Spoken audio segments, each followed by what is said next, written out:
I've shot a bunch of other Airbnbs, rental properties, and accommodations here in the Joshua Tree and Yucca Valley area, out here in the desert in California. But I think this property behind me, it's called Messiah Desert Ranch, just blends in perfectly to its surroundings. So it's a unique kind of style of home. It's an adobe style, Pueblo style homes. You probably notice, pretty immediately kind of the orange, the clay, the mud exterior. It just blends in perfectly with all the other orange and yellow color scheme of the surrounding desert area. But I'm really excited for you guys to check out this one. Everything from the courtyard to the interior design to the backyard is jam-packed with a ton of amazing amenities. So if you want to learn more about this desert ranch accommodation out here in the desert, I'll link out to its Airbnb, all the information down in the video description as always. If you want to book this designer house or any other designer house, tree house, tiny house, anything like that, anywhere in the world in Airbnb, be sure to use my Airbnb code, also linked out down in the video description, to save money off your next booking. But really excited for you guys to see this adobe style home out here in the desert. So let's not waste another second and hop straight into the tour.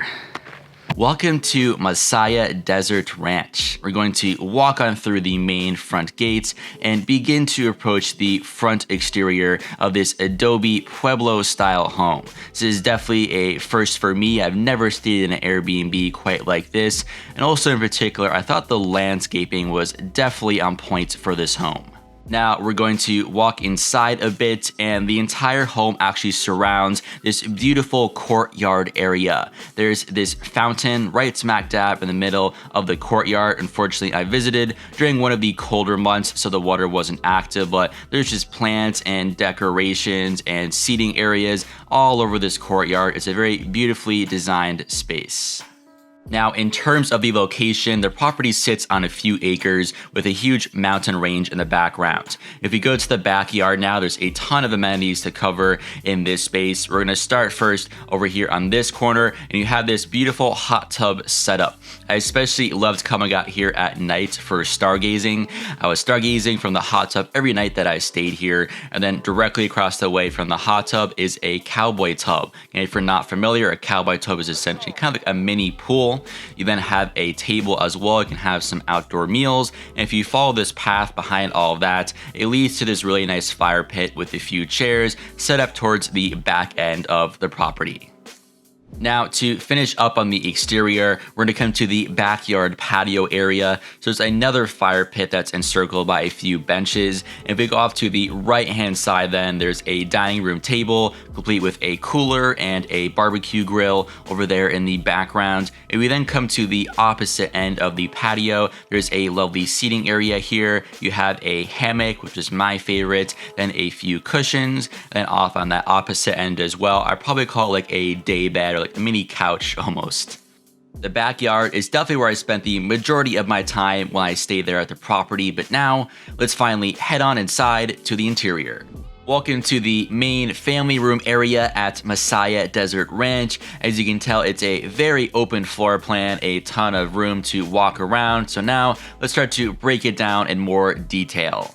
As soon as you walk in, there's a dining table straight ahead. And if we now move into this other area, this is kind of the main family room and chill out space. There's just so many different areas you can hang out in and relax. Everything from that couch to these kind of beanbag looking cushions. If you kind of peer more to the right across from the coffee table, there's more cushions and chairs. There is some extra blankets for you waiting over here in that basket, but you can definitely easily fit, 7, 8 people, a whole family, a group, probably even more in this whole space. There's also a fireplace as well, which is great for the colder months, and a record player in this one corner. Last but not least, there's also a movie screen projector, so you kind of just pull it down from this window over here. Next, we will go to the opposite end of this main room to check out the kitchen area. And so this is your kitchen, and everything from the cabinets to the tiles to the countertop, I thought matched the rest of the aesthetic of the home. You also have 3 stools, so you can eat right there on top of the counter. You have your stovetop area. Then over here, you have your microwave and your refrigerator. You have cutting boards, cleaning supplies, a big old sink, kind of everything you might need. It's a very well-stocked kitchen as well. Your dishes up there, your utensils are down here.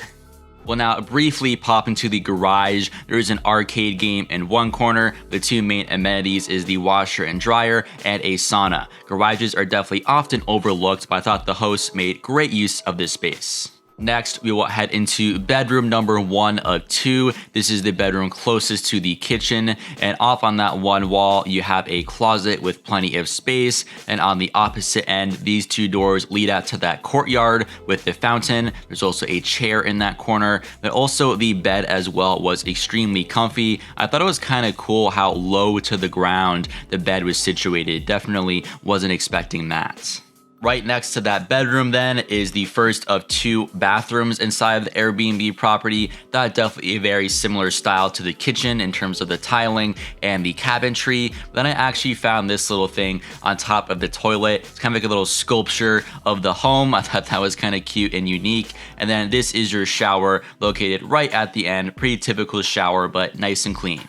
If you're enjoying the video so far, please give this video a like and also make sure you are subscribed. Last but not least, I have a new playlist down below, just kind of some of my favorite Airbnb tours and videos. So if you're enjoying this tour, check out the link in the description.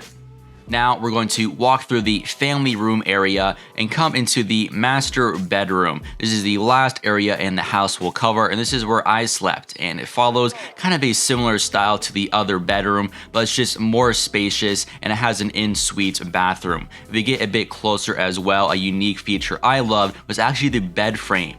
I loved the wood design and how it was curved up against the wall, but overall that was definitely my favorite feature. There's also in the corner another kind of little seating area as well with some cool looking decorations hanging off the wall. But now over on this last end on the left hand side, this is the in-suite bathroom. We'll now go and check out the master bathroom, walk past the full-length mirror and enter inside to this room. You have your sink and your shower on the left hand side. That door leads to the backyard and the toilet is in a separate room, but the sink area as well, kind of similar, beautiful wooden cabinetry and the tiling. The shower was quite spacious, had no issues there, and then the toilet is in that other room. The last little space is you have a lovely walk-in closet. Thanks for checking out my video, guys. Comment down below what your favorite feature of this property was, and don't forget to subscribe and check out my playlist. See you in the next episode.